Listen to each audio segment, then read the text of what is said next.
Продолжуваме со нашата серија Тајните на пророштвото, почитувани. Во последните две предавања се запознавме кој е Антихристот. И ова вечерашната ќе биде заокружување на тие три теми, бидејќи се тесно поврзани. Во Антихрист рековме каде е предвиден и кажавме дека во Даниелов 2 глава и 7 глава ни се открива тие контури на Антихристот, на неговите знаци, а потоа зборувавме за конкретно кој е Антихрист, а еве вечерва ќе одеме понатамо да зборуваме за последната суперсила. Ќе видиме која е таа сила која е предвидена во Библијата. Ние читавме во Светото писмо дека Антихрист, неговите атрибути, неговите квалитети се откриени во Библијата и не треба да бидеме прелажени.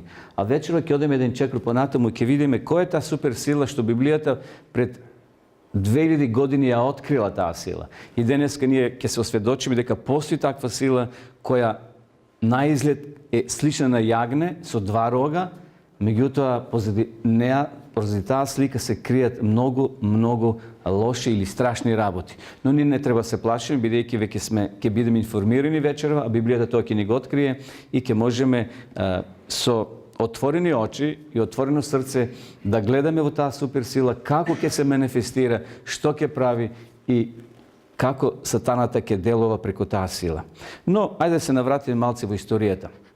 Нам ни е познато дека постоеле две светски војни. Првата и Втората световна војна. После Втората светска војна, вие постарите знаете, а и ние може во средните кои сме, дека постоеше една противтежа помеѓу Исток и Запад, помеѓу Америка и Советскиот сојуз. Значи, тоа беа две суперсили кои се надпреваруваа, кој ќе има повеќе оружје, едноставно луѓето беа уплашени од стравот од глобално уништување. Значи, и Америка се закануваше, од друга страна Советскиот сојуз. Трупа многу бомби, оружје, бидејќи се плаше едни од други. Така да, кога зборуваме за тие суперсили, ни се познати. Сега Советскиот сојуз не постои како таква сила, се распада на повеќе држави, но сепак Русија е една голема сила во светски рамки. Еве, например, во времето на Роналд Реган, се сеќавате на тој председател на Соединетите американски држави, во негово време дојде до кулминација така наречена студена војна. Значи, едноставно, точка на усветување, бидејќи Реган се уплашил од библиското пророштво, кога неговите советници му прочитале за тоа пророштво во Откровението и во книгата на пророк Даниел, тој се уплашил. Дали неговото царство, односно Америка, ќе опстане како сила. Бидејќи тој го читал пророштвото за Армагедон, а пророштвото за Армагедон точно е запишано во последната книга на Библијата.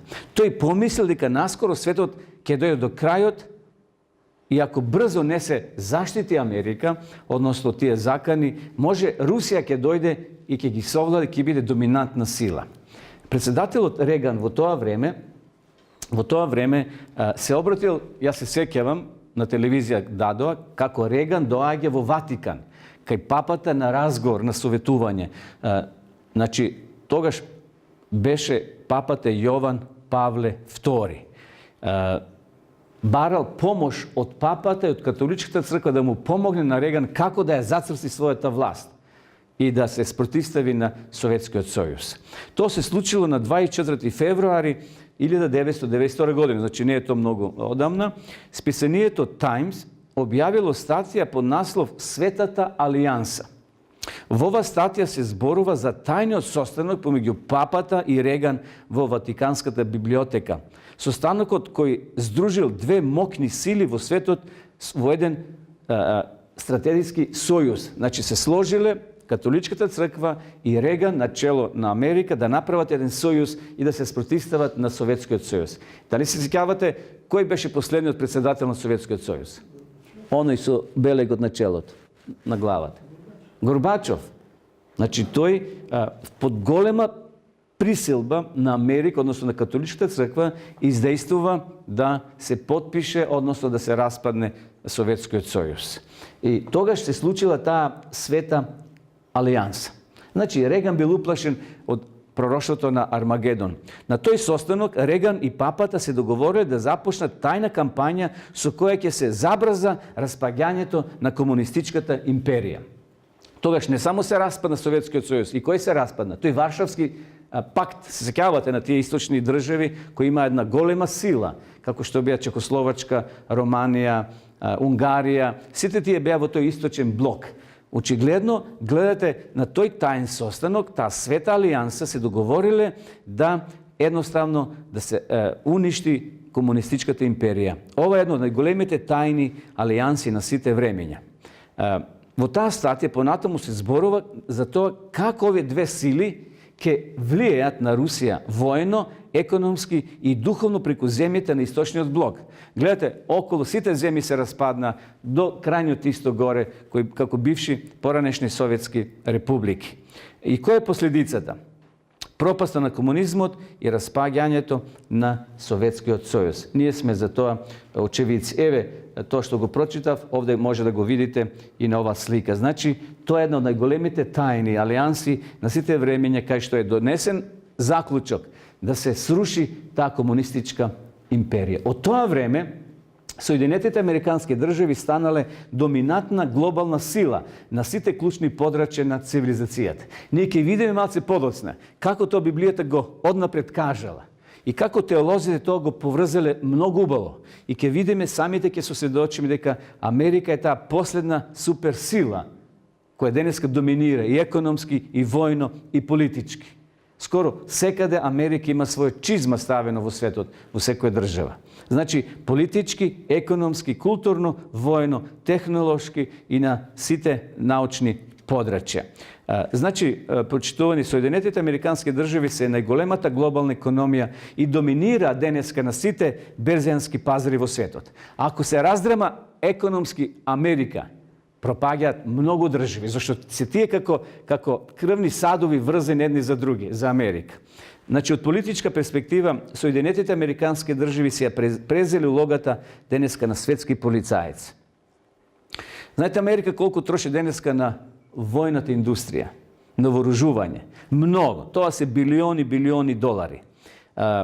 Всушност, Америка денеска одлучува какви војни санкции ќе се превземат во светот во поедини држави. Сеќавате во Србија како се превзедоа, уште тие згради се на центро срушени.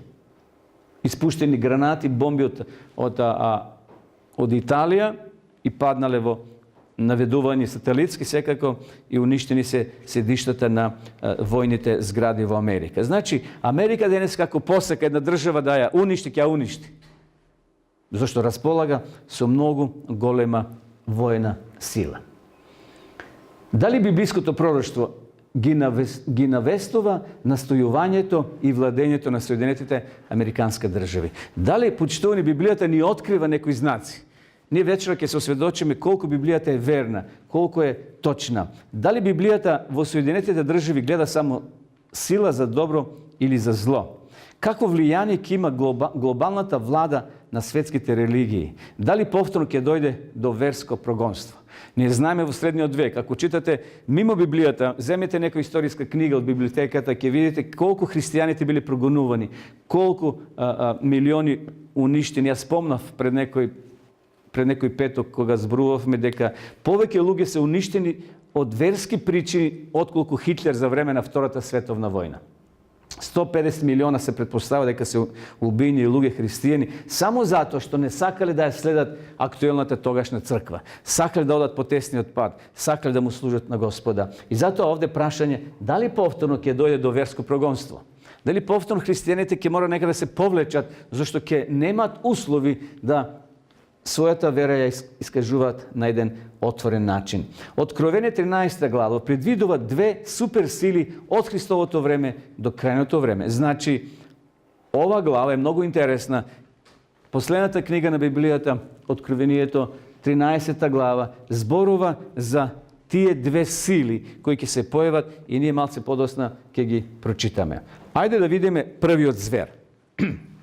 Значи, Јован, како што Даниел гледал во видение, во втората глава на екип со 4 елементи, во 7-та глава на 4 животни, сега и Јован гледа од морето како излегува звер. Гледате, овој звер не може ние да го споредиме со некоја позната зверка.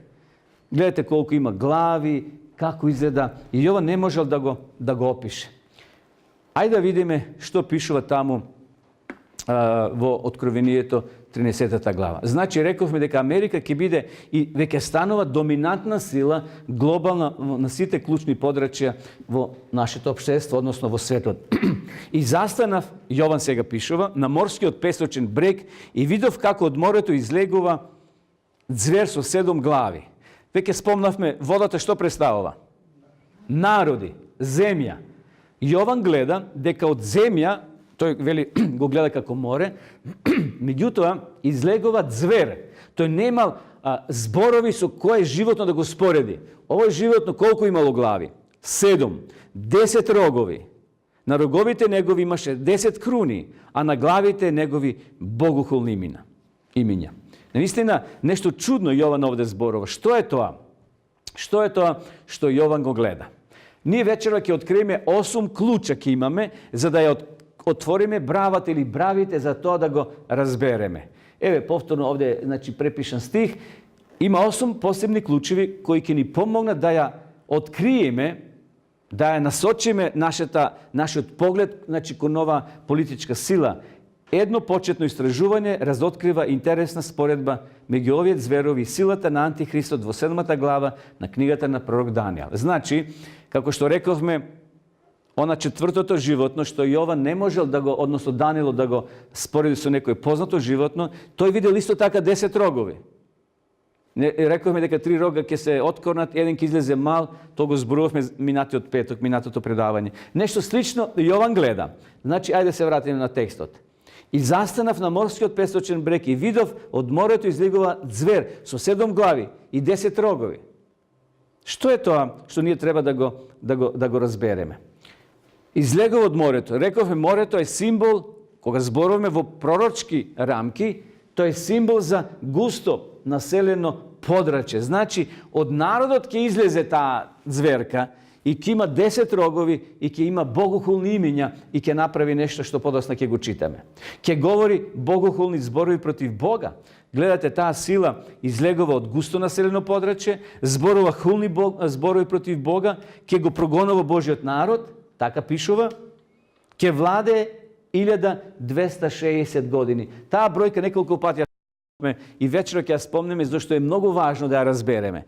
Значи, Христово време, еве го овде часовникот, и овде се од Даниловата книга припишени зборовите време, времења и за пола време, за едно време, за две времења и половина време, и сега овде имаме од Откровение. Значи, идентично се повторува тие времења и во Откровение, односно Данило.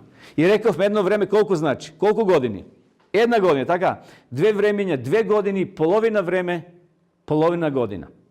Ако земеме 1 година, колку има месеци, односно 1 месец колку има денови, значи се зема просеку 30 дена, не 28 или 31, така доаѓаме до 1260 денови, односно години. Зашто во пророштвата 1 ден значи 1 година представува.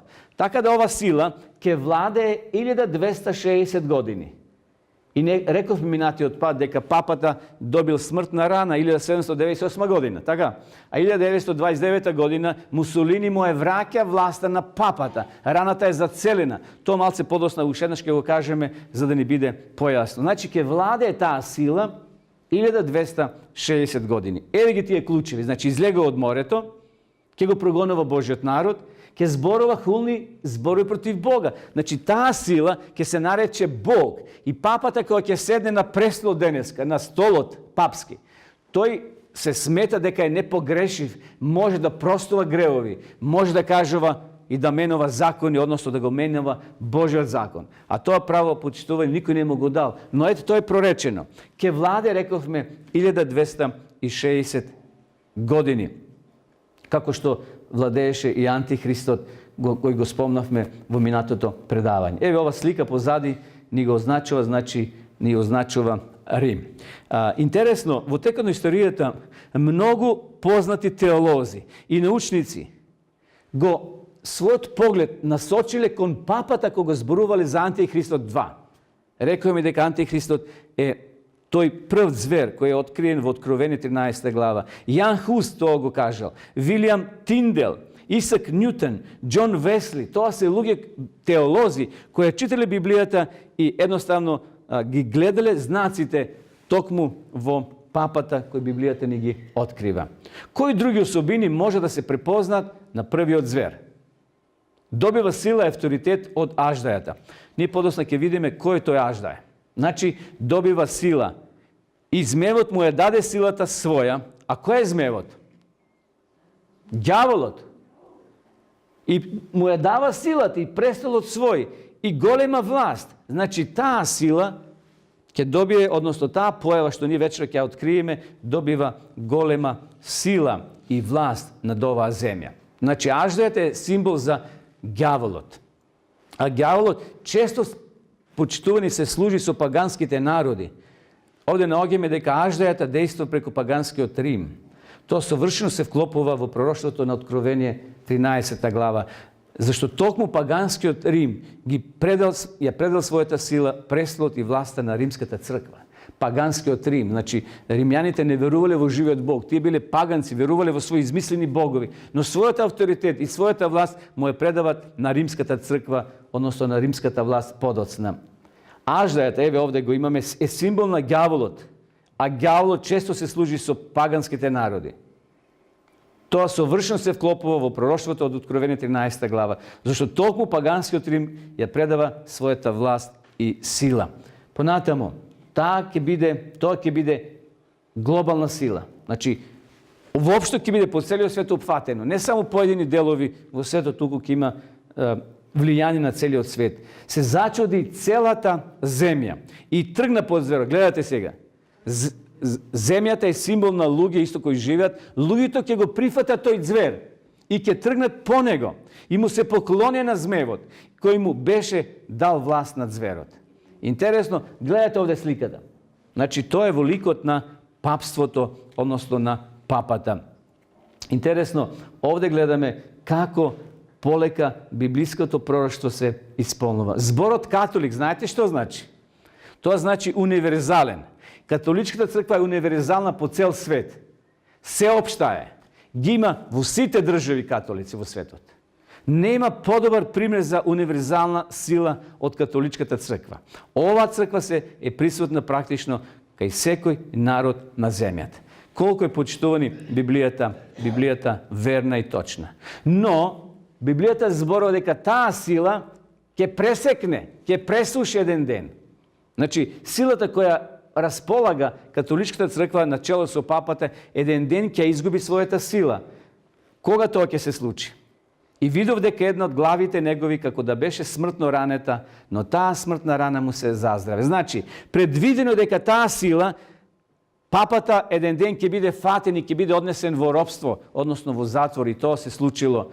Латеранскиот конкордат од 1929 година, подписници биле Бенито Мусолини и кардинал Гаспари.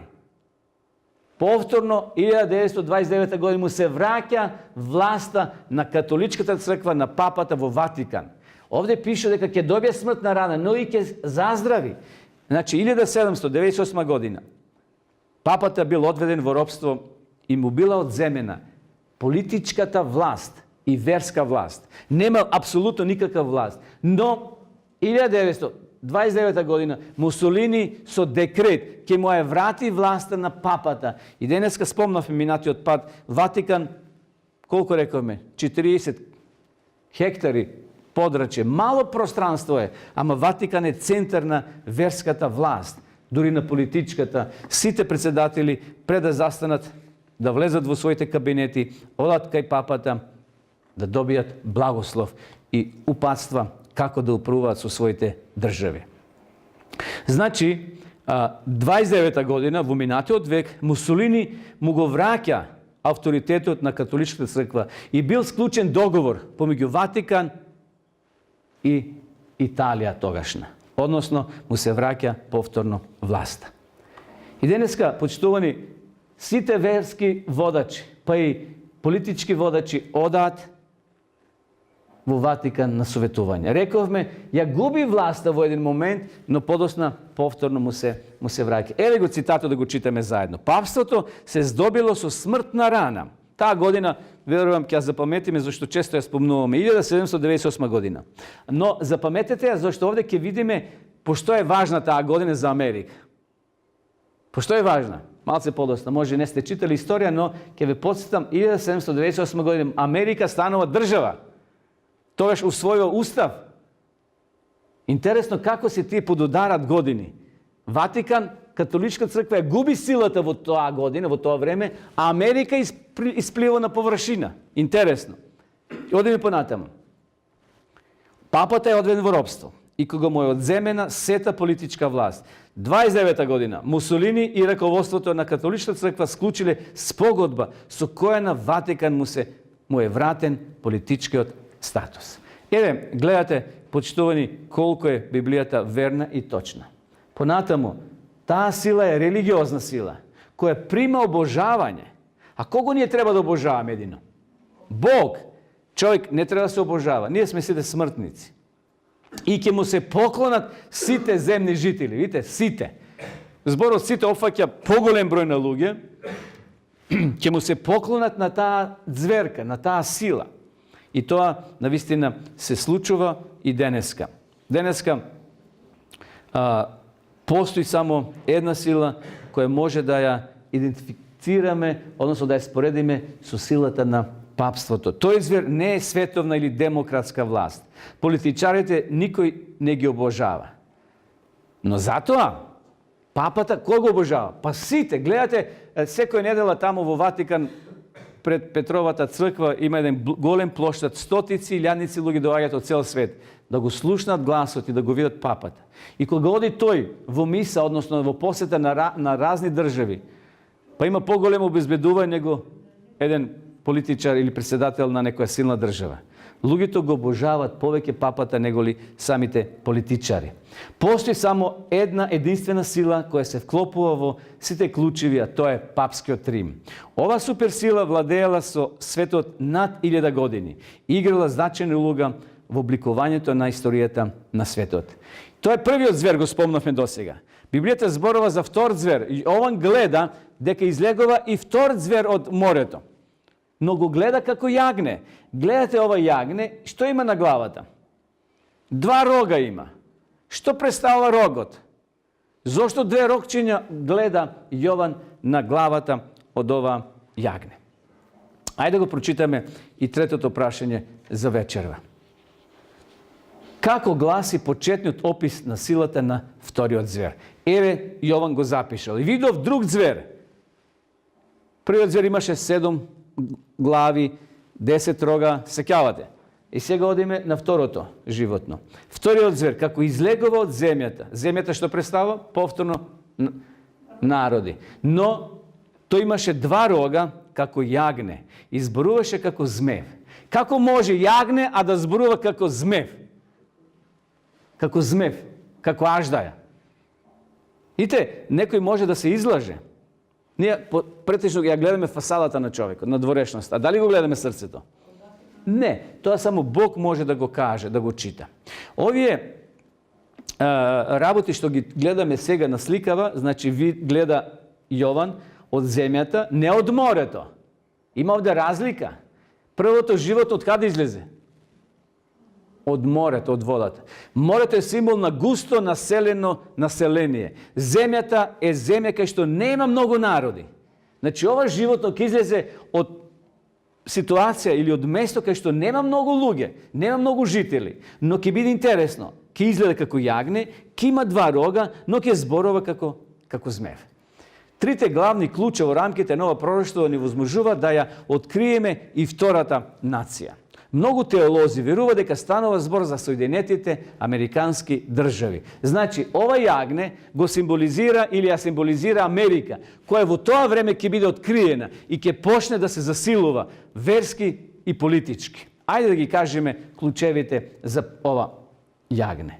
Значи, ево го првата звер, гледате, ево второто јагне, односно зверот. Таа ќе се појави по првиот звер. Значи, првата зверка поминува, се појавува вториот звер. И Јован писателот на Откровение го опишува првиот звер како оди во робство. Која година беше?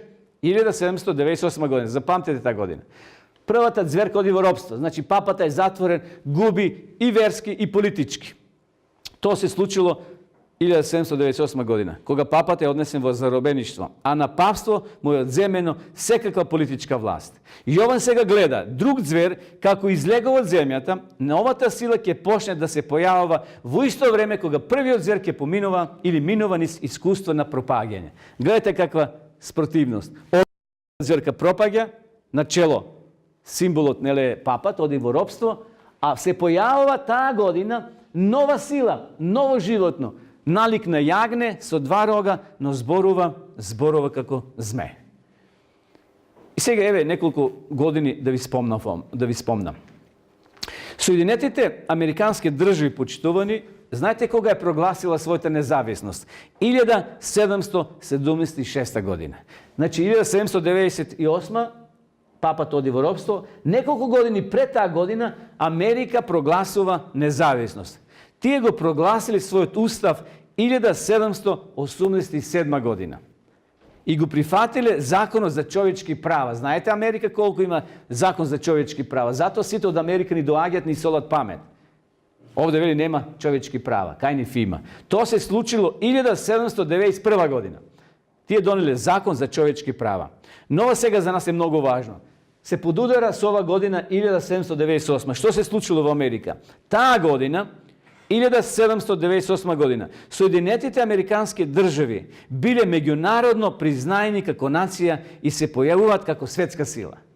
Значи, првата зверка, рекоме, пропаѓаат 1798 година, а таа година Америка е призната од цел свет и станува, што кажавме, призната држава и како светска сила. Гледате, Америка е символот на јагнето со двата рога. Зошто два рога? Малце подоцна ќе споменеме. Меѓутоа во тоа време кога пропаѓа првата звер на чело со папата, е однесен во робство. Америка застанува на своји нозе, признаена како светска сила и признаена како држава. Понатаму, од каде излегуваше јагнето? Од земја. Значи, земјата е символ, почитувани, како што може да кажеме, на луѓе кои не се така многу населени. Еве, прогласили независност 1776, го усвоиле уставот 1787, човечки права закон донеле 1791, а 1798 година Америка станува светска сила или призната како држава. Доаѓа од ретко населено подрачје, сосема спротивно на првата звер. Како што гледа Даниело и Јован во Откровение. Вториот звер или другиот звер излегува од земја, а не од море. Ние знаеме дека море представува густо населена област. А според тоа би било логично земјата да биде нешто спротивно на тоа област со многу малку жители. Очигледно Америка не била толку населена во годината каде е прогласена независност. И многу луѓе од Европа, многу семејства од Европа заминале во тој нов континент, бидејќи условите за живење во Европа станале неподносливи кога е во прашање да бидеш христијанин. Многу луѓе биле прогонувани. Овде бил темен среден век. Едноставно, многу луѓе ги изгубиле своите животи. И сега одиме понатаму уште еден чекор. Соединетите држави не настанале од многобројните народи и на Европа или Азија. Тие изникнале на ретко населениот континент во новиот свет. Меѓутоа, што представуваат сега роговите? Зошто јагнето има два рога? Знаете што представува рогот? Рогот представува е символ на сила, на власт, на царства. Секој рог представува една сила. Знаете, вие кози кои немат рогови се нападнати често пати од оние кои имат рогови, зашто тоа има сила во роговите. И тие се кријат да не бидат нападнати или оштетени. Ова јагне има два рога. Кои се тие рога символички, што представуваат? Тие се две клучни начела. Број 1. Америка е најдемократска земја. Граѓанска слобода постои и религијска слобода. Значи, едниот рог представува граѓанска слобода, другиот рог представува религијска слобода. И навистина, oni od Evropa koji barale sloboda verska i građanska, so brodovi su patuvali ko novi kontinent, tek koji je bil proneden i tamo ja iskažuvali slobodno svoja ta vera. To je ki liče na jagne ili na aždaja. Evo, ovdje imamo, znači, objasnovanje to. Dva roga kako na jagne, demokratska ili religiozna sloboda. Zemlja bez car i crkva bez papa. Istina, ta je bila tek mlada država. Hristijanska nacija, mlada, prostodušna, miroljubiva i hristijanska. To je bila Amerika početuni v početok. Amerika bila navistina i selušte, možda kažeme, no poleka kako da se stegnuva obračot v Amerika. Bidejki počnuvat katoličkata crkva da dominira, iako ta je protestantska zemlja. Amerika je protestantska zemlja. Znači, ljudi koji demokratski možele svoje versko beduvanje da go iskažuvat na jedan javen način. Međutim, znajte, zbor od jagne v Откровението се споменува 28 пати. 28 пати. Но во друг смисъл, ягнето кого символизира во Библијата? Исус Христос. Гледате како ѓаволот сака да направи фалсификат. Ѓаволот сака да направи маска. Јагне се покажува. А како зборува јагнето? Како што? Како аждаја. Како ѓавол. Гледате, ѓаволот сака у јагнешка кожа да дојде да не прелаже. Зашто ние сите го сакаме јагнето, го сакаме Исус. Тој е символ на нежност, на љубов, на мир, на трпение. Јагнето, Исус е спореден со јагне, но ѓавол знае луѓето да ги намами токму преку сликата на јагнето. И затоа, почитувани, реков, во Библијата се спомнува, посебно во Откровението, јагнето 28 пати. Токму, тоа е начинот на кој денеска Соединетите американски држави ја отпочнали својата работа. Невини, како јагне. Нешто миролюбиво. Тоа била нова христијанска држава која ги поддржувала религиските и граѓанските слободи. Денеска, например, во Америка може да застанеш на площад, стави некое столче и почне да проповедаш. Никој ништо нема ти каже. Тоа е со закон уредено и секој има право да искаже. Само да не вреѓаш председател или поедни луѓе да не ги нападиш. Меѓутоа да збориш за Бога, никој нема ништо да ти поремети. Таа христијанска нација на крајот ќе ја превземе врз себе глобалната улога која моќта и власта ќе станат многу поважни од мирот и слобода. Гледате Америка денеска како се представува. Подосна ќе ви читам овде некои страшни податоци. Како американците имат ција, тајни затвори, кај што ги мачат луѓето, а не излегле на суд. А споредена е со јагне, миролюбива, мирна, полна со љубов, граѓански и верски права. Но како времето одминува, денеска Америка е светски, што? Полицаец. Секаде има. Си има своји бази, зашто е силна, моќна и може се да си посака. Затоа овде пишува како аждаја. Значи, сатаната знае да направи една символика и да луѓе да ги привлече. Само една глобална сила се вклопува во сите клучеви. Соединетите американски држави. Соединетите држави зајакнеле 1798 година. Во исто време кога Ватикан ја задобил својата смртна рана, доаѓајќи од ретко населено подрачје на земјата, тие почнале како христијанска нација, која сака слободата, но веќе започнале да говорат како аждаја. И навистина, почитувани, како е Библијата верна? Како Библијата точна? Однапред, 2000 години однапред Бог ни открил каде и како да ја препознаеме таа последна суперсила која ќе владее пред Христовото доаѓање. Ако е вистина дека Соединетите држави се конечната суперсила, како треба да однесуваме спрема таа држава и незините граѓани? Денеска постои сеопшто мислење кај луѓето да заминат во Америка. Дека таму тече мед и што? Млеко. Јас може да ви кажам дека не тече мед и млеко. Јас сум имал прилика да бидам таму. Таму има бездомници. Таму има уличари кои просат за леп. Таму има луѓе кои лежат поред патот, поред мостовите. И таму има сиромаштво. И таму луѓе ги посетуваат контейнерите. Таму има голема разлика, оние богатите малце во средата има многу долу. Америка не е ветената земја, почитувани. Ние треба се стреме кон небесното царство, кон таа земја што Господ не приготова, се е помилливо нова земја.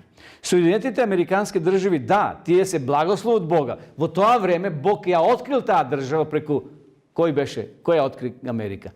Колумбу, така? Бог даде да се оформи нова држава за христијаните од тука да избегат и таму да ја продолжат својата верска слобода. Да, Америка е благословена од Бога. Тие напредувале на толку многу начини. Биле пионири да се осигура кај луѓето верска и политичка слобода, да имаат грижа кон таквите луѓе. Но колку е мачно и тешко да помислиме дека Бог прорекол токму тие вредности кои се за едно јагне како квалитети, на крајот ова нација ќе биде изгубена и проколнета. Зашто ќе стане маша во рацете на аждајата, на ѓаволот и на папството, за да ја оствари својата намера. Никош, навистина, нема да биде она што Господ го кажал, да се оствари целосно. Љубов, да, тие пропагираат љубов во почетокот, но денеска еве што се случува. И покрај идниот тек на развојот на настаните. Сега, се уште не е време за антиамериканско однесување. Не треба ние да ја мразиме сега Америка, гледајќи низ призмата на пророштвата. Меѓутоа, овде вели писателот, никогаш нема никаков изговор за омраза или тероризам. Воопштено, зборувајќи, американскиот народ е љубезен, чесен, сочувствителен. Целта поради која Бог ни ги открил идните случувања не е одмаздата, туку подготовката.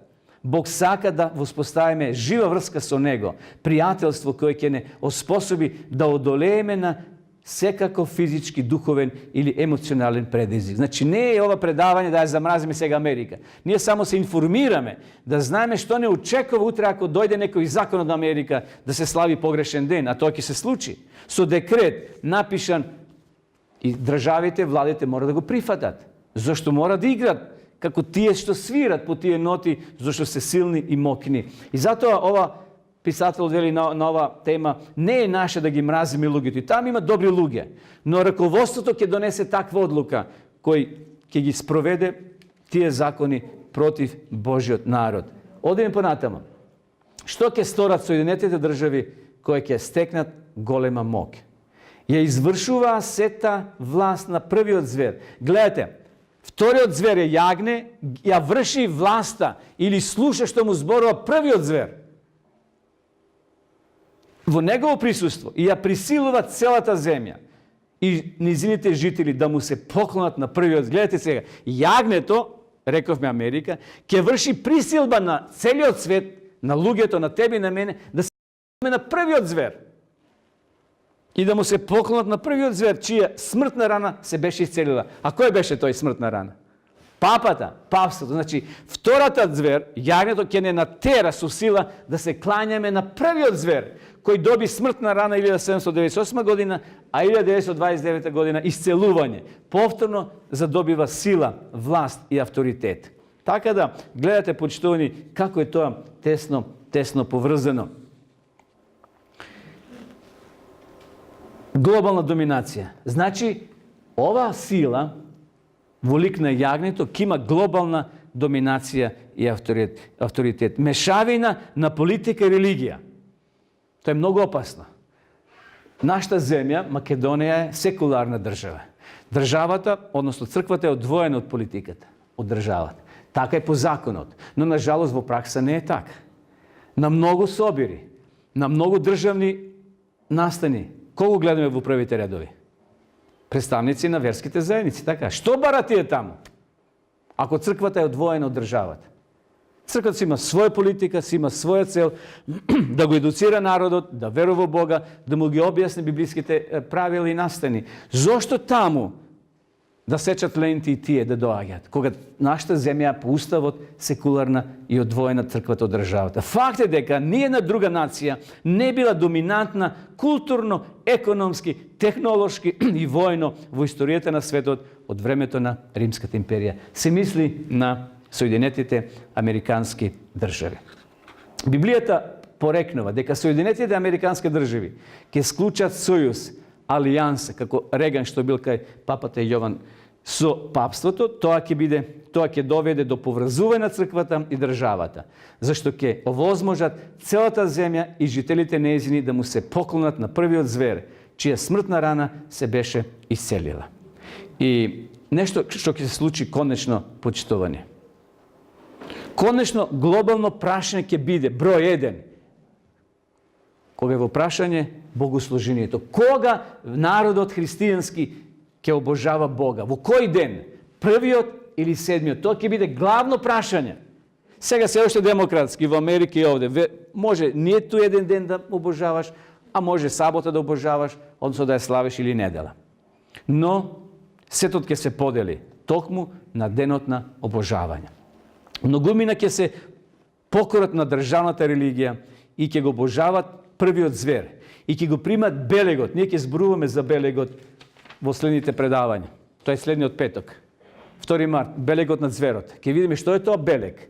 Каде се дава, на челото или на раката? Што представува жиг или белег на зверот? Затоа ќе зборуваме во наредното предавање. Значи, светот ќе се подели. Дали ќе обожаваме вистинската сабота од 4-та заповед, кај што вели 6 дена работи, а 7-миот одмарај, или ќе го обожаваме лажниот ден, а тој е првиот ден во седмицата, неделата. Интересно е да се забележи дека заповедта која се занимава со богослужението и послушноста според Бога е зборот шабат или одмор, тоа е саботата.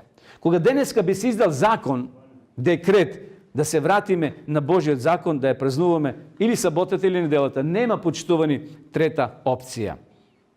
Едноставно, ние мора да се одлучиме. Но овде текстот вели и ја присилува целата земја. Гледате, овде пише о недела.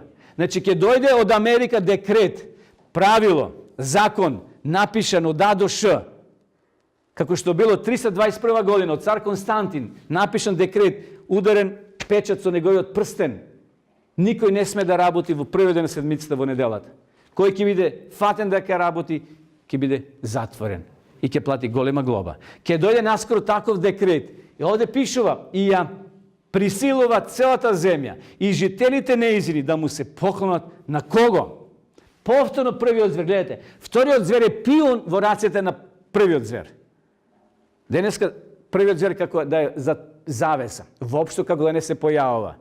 Меѓутоа, вториот звер му ги врши сите работи, а тој ликот и приликата на која земја до сега зборувавме? Америка, така, чија смртна рана се беше исцелила. Повторно не враќа на папството, на папата овој текст. Конечното глобално прашање ќе биде, рековме, богослужението. Да се вратиме на шабат, на Божиот ден за празнување. И одиме понатаму на седмото прашање, или на кој начин ѓаволот ги прелажува луѓето да веруваат во лажни религии.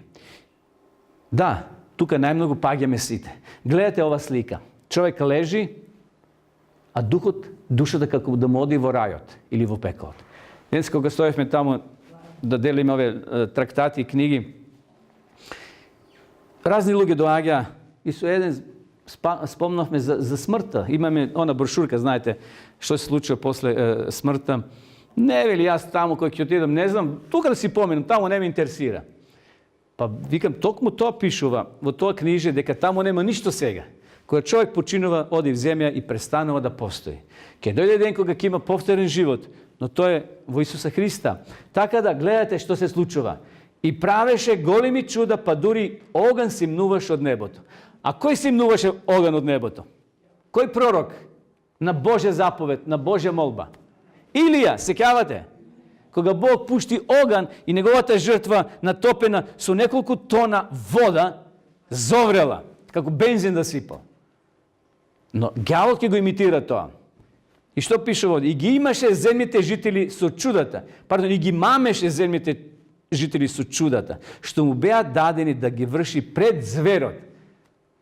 Значи пред вториот звер. Првиот звер ќе прави чуда. Ѓавол ќе прави чуда преку луѓе, ќе лечи. И затоа, почитувани, ако дојдеме во ситуација да бараме лек, немој да одиме кај бајачи, кај гатачи, кај оние кои наводно со допирање, со биоенергија или со нешто слично ќе ти донесат здравје. Сега нема време, но само кратко ќе ви раскажеме на кратка приказна за една госпоѓа христијанка која чврсто му верувала на Бога. Меѓутоа, doživela saobraćajka i ostanala vo invalidska količka. Vo nizini od grad, ili vo susednji od grad, ne je bitno, došao nekoj čovjek koji lečeo, pravil čuda. Komšivka te veli, gospođo, ajde otideme, ti si invalid, može ki ti pomogne? Ne, rekla ta, jaz ne verujem vo to, ja sam na Boga verna. Ako treba ki umrem vo invalidska količka, no ne sakam da otidam. Međutim, komšivka je bila mnogo agresivna, mnogo vlijateljna i je nagovorila, jaz ki te vozam sa mojta kola. I zamislite, otišle tamo. No ta u sebe se molila, Bože, da li ki pogrešam ako otidam? Evo da radoznalosti otidam, da vidim da li ki mi se podobri zdravje to. Salata je bila polna su luge, a dole na igrališteto, na podijumot, luge su količki, ženi, deca su štaki, došle po da si najdat lek. I ta bila donesena u prve te redovi. I toj medijum čovjek izlegal na binata, pošla da zborova, pošla da se moli, pošla da gi povikova, u jedan mig rekao, site vije koji ste na svojite količki, v ime to nisu, stanete. I zamislite, i ona stanala. I ona stanala od količkata. Kako toplata krv veli me pomina niz telo, iz moje te veni. Ne znam što je to, čudo Bože ili nešto sonuvam. Završila seansata, se vratila doma, kleknala na krevet, pred krevet, pred da se legni, pred da legne, rekla, Bože, jaz beh večerva tamo. Evo, ja sam svega odam, ne znam da li od tebe ili od nekoja druga sila. Te molim, prozbori mi. Ako je tvoja volja, neka to je vistina što se slučilo, ja se ki odam na spijenje. Utre povtorno da me razbudiš, da stanem povtorno zdrava. Ženata legla, pominula nokta. Nekada je ova vreme na otro, 6-7 se probudila, povtorno paralizirana u svoj krevet. Od koga bilo to čudo, počituvani? Od Boga ili od ovaj koji pravi čuda? I praveše golimi čuda, pa duri i ogan si mnuvaše od neboto. I gi mameše zemljite žitelji su čuda. Najgolema laga je da te prevari, da te prelaže gjavot koji ki te napravi čudo. Su svoje očeveli go vidov. Čovjek od gi frli štaketi i odi. No Bog je progovoril ta nokina, ta gospodja. Neka to čudo ne je od Boga. Тук od onoj nečastivi od. Той koji je pravil čuda, kako i Mojsij go frljal stapot i той napravil zmija. I ti je napravili zmiji vražačite. No zmijata na Mojsij gi progoltal ostanatite zmiji. Sepak Bog bil dominanten.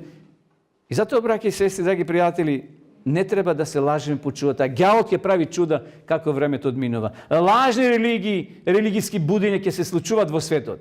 One koji krevat mnogo race, koji pejat, koji svirat u imena Hrista, ne znači da se ti je blisko do Boga. Da, pesnata je dobra. Međutim, ako samo se povikam, gledajte gi ove, krevat race, nosat krstovi. Znate na Filipinite što se pravi sekuje prolet. Se rastnuvat lugeto, za da doživjat atmosferata i Golgotata Isus Hristos. Misleke da na toj način Bog im prosti. Religijskite izlekuvanje i čuda ke bila toliko uverljivi, što ke gi sojedinat zemskite narodi. Za mnogumina luge, čudesite znaci ke bila dokaz deka lažnate učenja i lažnata religija, sušnost se vistinski, biblijski učenja i vistinska religija. Kako ke mu dokažeš? Koga otišao kaj bajačo ti se vratili, sve mi pogodi. I na kraju luge to pagjat, vo trans. Misleke deka se na vistinski odpad, a to je širok pad koji vodi v propast. Osmoto prašenje veli, na koji način su identite amerikanske državi konečno kja nametnat svoja ta globalna vlast. Evi se godine poleka pri kraj i kaže me najosnovnije te raboti. Kako, na koji način ova sila kja nametne svoja ta sila na ostanatite. Vlast, kako što pročitavme, nad svjetskata ekonomija. Kaj što ima pari, se ima, taka? Ako nemaš pari, ti si zavisen. Banke te nemat pari, nema krediti, nema stopanstvo i kolaps. Evo što se slučava. Ta nikoj da ne može ni da kupova, ni to da prodava. Interesno. Amerikanska ta država ke se zajaknuva. Politički znajme, no i ekonomski. Mnogo je tragično što tije najžestoko ke mu se sprotistavati, znači i na narod Božji. Oni koji jednostavno sakat da mu služat na Gospoda. Amerika je jedna velesila. Tamo se site međunarodni finansijski banki. Ako idete u Frankfurt, ja sam imao prilika da gi vidim tije zgradi, sedišete na najgolemite banki u Frankfurt. To je za Evropa. To je bankarski grad. Amerika je svetski bankarski grad. Odnosno, mesto kaj što tamo se berzite. Ako tamo padnat berzite, to delova na site drugi berzi vo svetot. Interesno. Ta jedna nacija pridonesova su poveke od 30% od cela svetska ekonomija i dominantno vlije na politikata i na ekonomijata vo svetski ramki. Istina, deneska tehnologijata je toliko razvijena što veke se odi da se stava čipovi kaj lugetom. Znači, one kartički što gi imate na bankomat, tije veke se demode poleka na zapad. Zašto se nesigurni i može nekoj da te jednostavno da ti ukrade i deneska, evo, pročitavme da je kod Makedonije nekoj momče fatinu u Amerika pola milijarda ukrale preko tije bankovni kartički. Neko je mafija svetski i to je se izdružilo. Znači, se vlečat pari. I zato se razmislilo kako da se zaštiti čovjekot. I to je golem brat, taka narečen, stasova vusite meridijani u cijeli svijet. Jednostavno, kad dojde den, kaj što ne možeš da kupiš, ne možeš da prodaješ, taka pišova, ako go nemaš što treba da go imaš na rakat. Сега, znate, kako godite u prodavnice i onaj proizvod od nego kuca brojkite, nego čuka te brojke tamo na kompjuteru, nego što pravi ta gospođa ili toj? Ima skener, tukaj ima nekoliko brojki i samo pominova. I tamo mu se piše da si kupil makaron i lepi taka na tamo. Taka doagaš ti na šalter, doagaš tamo na kasa, samo pokažeš prstot i tamo ti piše sve koliko imaš pari banka, koja si verska zajednica, politički opredelen, sve ti tuka pišova. Biblията zborova, kad dojde den, ako toj bele go nemaš, neke možeš da kupiš i da prodadeš, a za to ke zbruvame naredni od petog koga je prašanje belegot nad zverot. Znači, еве što se slučува по натаму следното. Во Соединетите држави се наоѓа седишето, значи на многобројни финансии и дејности. Тамо е центарот. Понатаму, воведување на мачење и смртна казна. Рековме на почетокот, Америка јагне, љубов, политичка слобода, верска слобода, толеранција и така натаму. Меѓутоа, како времето одминува, обрчот ќе се стега. Погледнете што се случува. Гледате ова слика овде. И да направи да бидат убиени оние кои нема да се поклонат пред бистата на кој? На првиот звер. Значи, вториот звер ќе прави усилба за да не врати да се клањаме на првиот звер. Ако не милом, тогаш како постои израз? Силом, на сила. Ќе направи да бидат убиени. Еве најнови податоци од Amnesty International кој вели дека американците употребуваат ужасни методи за мачење на местата кај што се затворите Абу Граиб, Гвантамано и во Афганистан. Се слушнали за тие затвори? Слушавме во минато, така? Владата на Соединетите американски држави призна дека постои тајни затвори на ЦИА низ светот во кои се држат многу затвореници без судење и без обвинение. Техниката на обедување, како што се третманите со вода, давење во вода, се користат да се натерат злосторниците да проговорат. Гледате, тоа јагне со две рокчиња почнува да владе како аж да ја зборува, како змеј, и ќе почне, значи, да го стега оброчот. Ако не си верски определен, како што ние ќе кажеме, таа сила ќе ти одземе власта, ќе ти го блокира рачунот, сметката банковна. Едноставно ќе бидеш зависен. Ќе ти ги замрзне твоите сметки. Вие познате тој израз? Замрзнати сметките на таа држава, на тој политичар. Па кој има право моите сметки да ги замрзнува? Но ете, си зеле право ова животно, односно ова сила во ликот на јагнето. Едноставно ти ги замрзнува твоите пари, што си ги со пот стекнал, а во банка ти ги замрзнува и не можеш да ги користиш. Одиме, уште малци завршуваме. Соединетите американски држави традиционално биле познати по својата честност и љубов кон слободата. Рековме, Во Њурек што има таму? Еден кип на слободата. И секој од Европа кога доаѓал со тие бродови во средниот век, тој кип го гледале и тука клекнувале и му благодареле на Бога што стасале на земја, на континент, кај што можат верски и политички да се шират и да го изразуват своето верско бедување. Во последните денови, оние кои не ја слушаат црковно државната власт, ќе бидат убивани поради својата вера и љубовта кон Исуса. Зарем е можно, почитувани? Можно е. Така вели Библијата. Ќе изгледа како јагне, а ќе зборува како звер. И нешто на крајот да кажеме. Овде бројот 666. На кој начин Соединетите држави конечно ќе ја наметнат својата глобална власт? Еве, да кажеме што пише Библија, да прочитаме.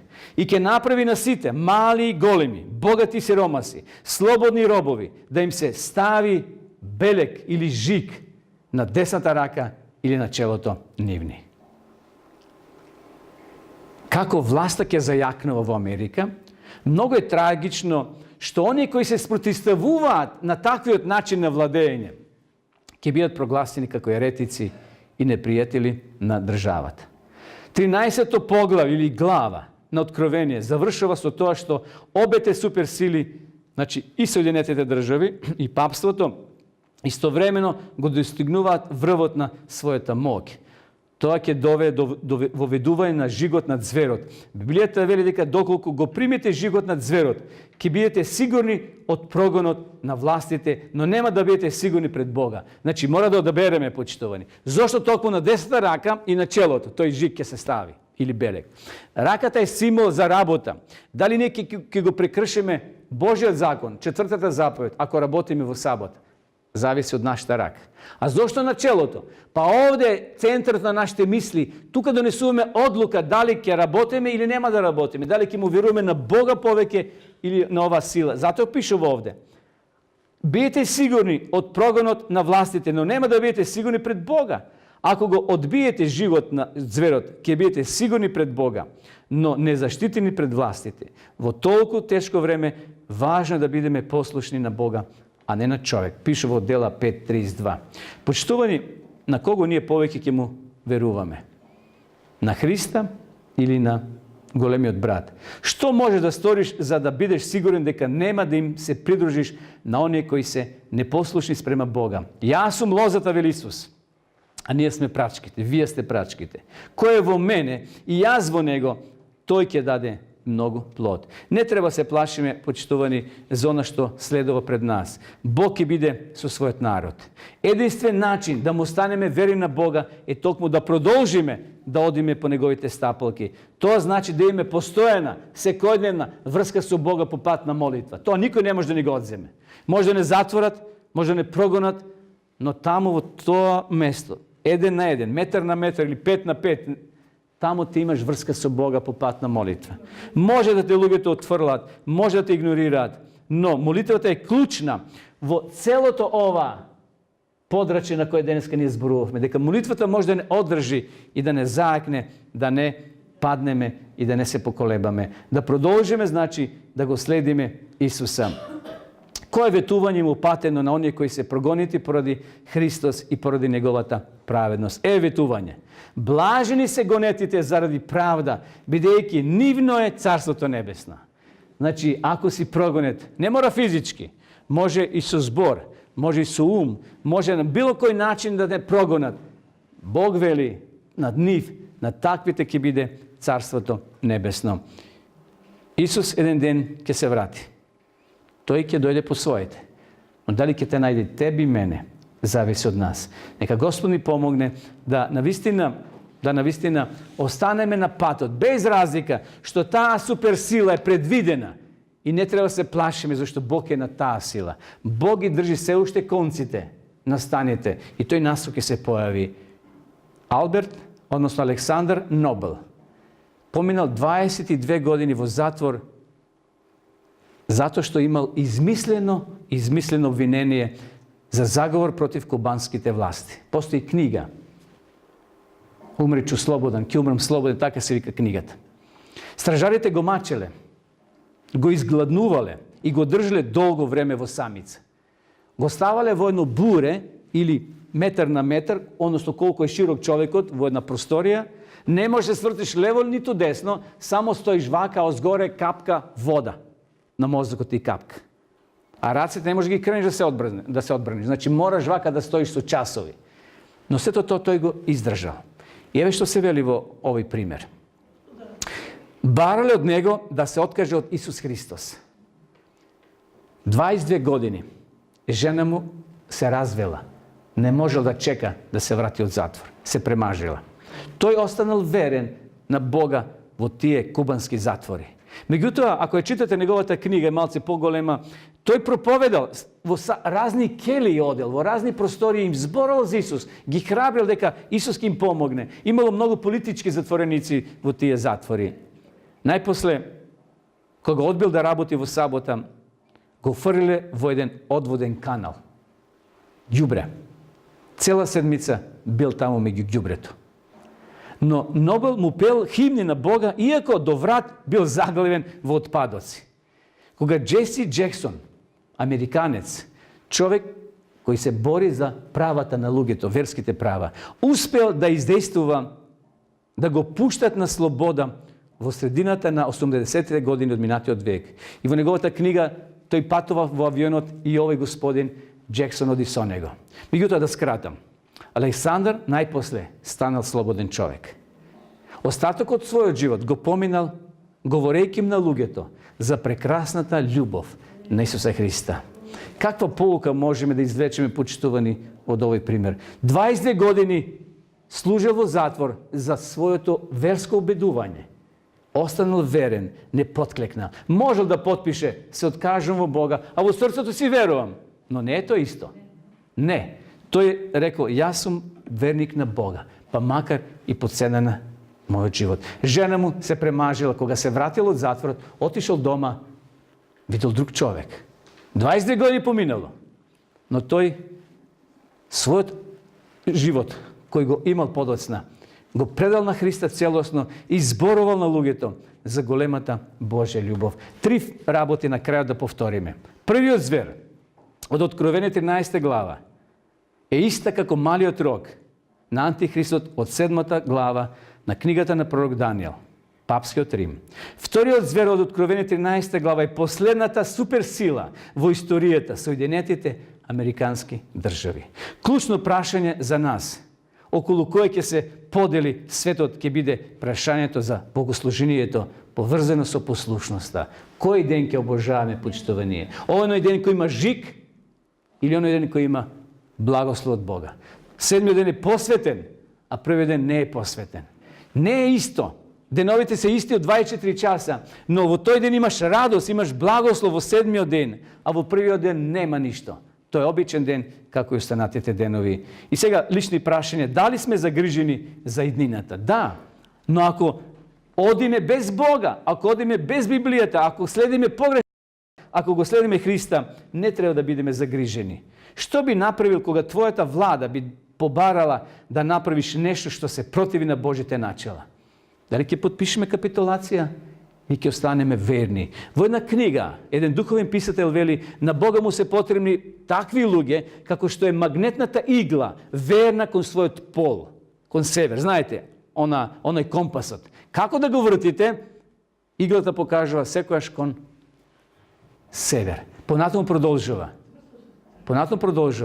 Па макар вели, што да се случи, верниот христијанин треба да остане послушен кон Господа. И затоа не треба да не плашат било какви закани од било какви власти. Бог може преку ног власта да ја симне. Пише во Библијата. Но ако ние му бидеме верни, тој ќе не заштити. И уште едно прашање, можеш ли да се подготвиш за идните прогонства? Како? За тоа ќе збориме во друга прилика. Не треба да го сватиме тоа трагично, прогонство, сега ќе треба торби да ги земеме, па отидеме на Витечот горе. Не во тој контекст. Ти можеш да бидеш прогонет и од своите мисли, од своите дела лоши, од гревовите, ако не се признаени, ако не дојдеме кај Христа и тој да ги земе и да не ослободи. Што ќе направиш во текот на оваа седмица за да бидеш сигурен дека продолжиш во Христа? Павле вели, апостол, се можам во Исуса Христа кој ми дава сила. Дали сме подготвени да го обожаваме и слушаме својот Бог, Создател во секој дел од својот живот, па и тогаш кога таа би кога тоа би значило дека можеш да страдаш поради својата вера. Ја знам, мојот брат, роден ради верата, беше 15 дена во затвор од Евангелие, таму во минатиот век. Само затоа што одеше во семејство, ја отварале Библијата и ја читале и зборувал за Бога.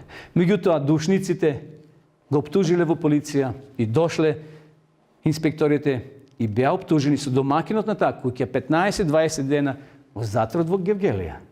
Ради што? Затоа што верски биле другачи од други што верувале. Меѓутоа, тие 15 дена таму тие радосно ги поминале, сведочеле на другите, зборувале за Бога. Едноставно, Бог ги благословил. Во сабота и таму не работеле. Значи, во самица ги ставиле, тие цел ден читале Библија и проучувале. А останатите затвореници горе копале дупки за борчиња саделе. Борови сада, знаете, дрвчиња. Бог може да ни даде искушение, но ќе ни даде сила, почитувани, да останеме верни. Нека му е на Бога голема благодарност, што Тој ќе ни даде сила. Дали сме подготвени да го обожаваме и слушаме Бога, нашиот Создател во нашиот живот? Нашиот одговор нека биде: да, Боже, сакам да те следам уште денеска. Амин.